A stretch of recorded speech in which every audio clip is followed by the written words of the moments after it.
मित्रांनो, आज राज्य सरकार विधिमंडळात जो निर्णय घोषित केला आहे त्यामुळे राज्य शासकीय कर्मचाऱ्यांना 18 वर्षानंतर सुधारित वेतन प्रणालीत खूप सारे लाभ मिळणार आहेत।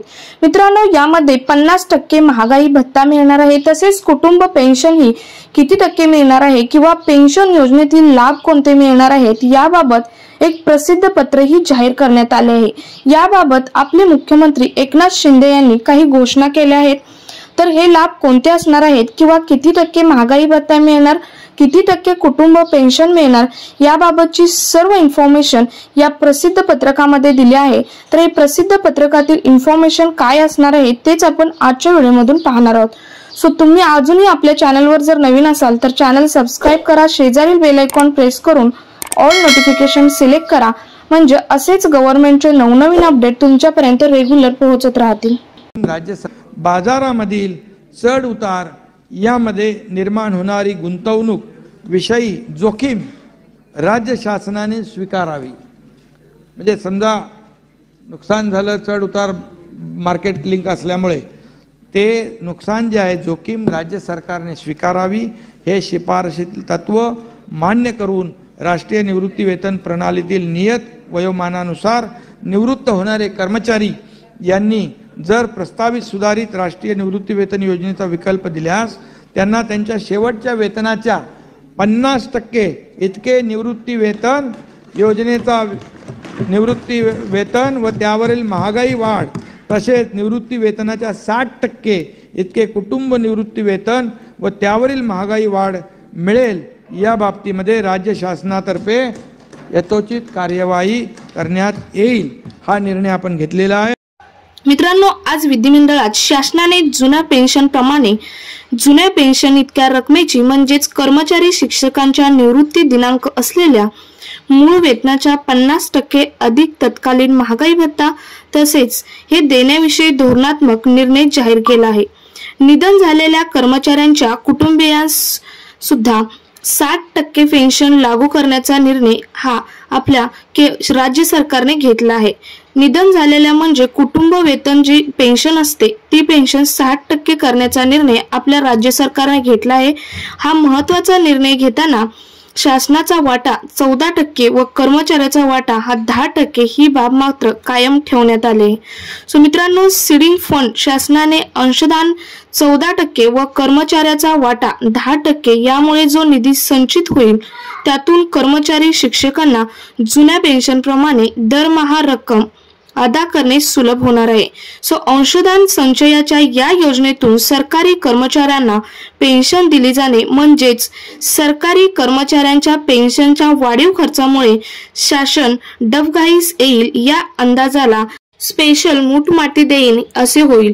मित्रांनो, शासनाच्या 14% कर्तव्य वाटपात व आमच्यासाठी आम्ही दिलेल्या 10% वाटपातून जी रक्कम उभी राहणार आहे त्यातूनच जुन्या पेन्शन प्रमाणे पेन्शन हा जटिल प्रश्न सोडवण्याचा प्रयत्न होणे हे शासन व संघटन या दोन्ही बाजूंसाठी हितकारक होईल असेही या राज्य शासकीय कर्मचाऱ्यांच्या वेतनाबाबत प्रसिद्ध पत्रकामध्ये सांगितले आहे।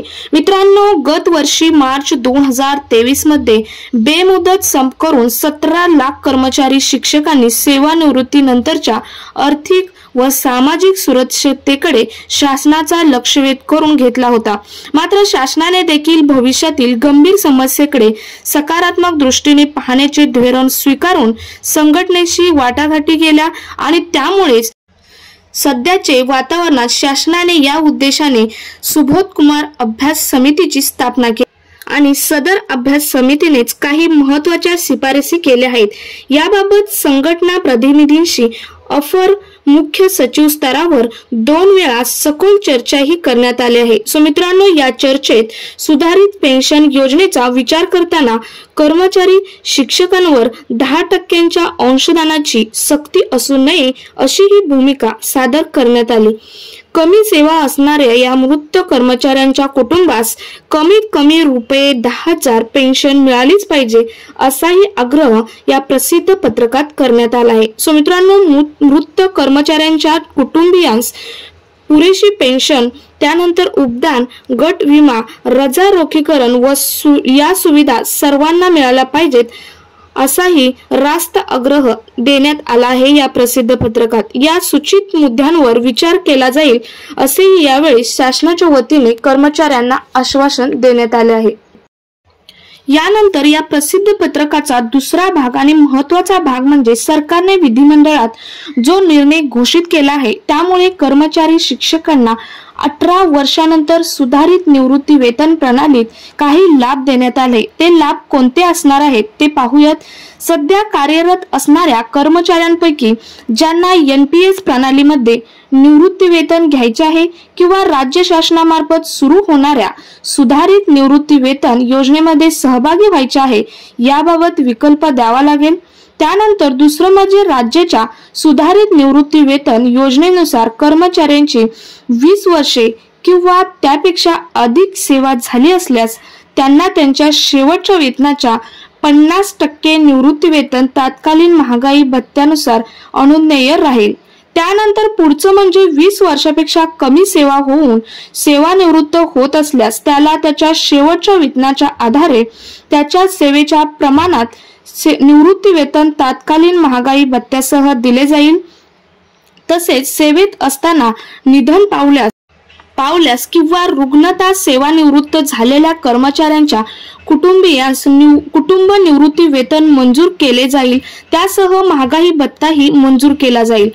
त्यानंतर सेवानिवृत्तीनंतर निवृत्त वेतनधारकाच्या मृत्यूनंतर त्याला निश्चित होणाऱ्या निवृत्ती वेतनाच्या 60% रक्कम कुटुंब निवृत्ती वेतन म्हणून अदा करण्यास मान्यताही दिली आहे।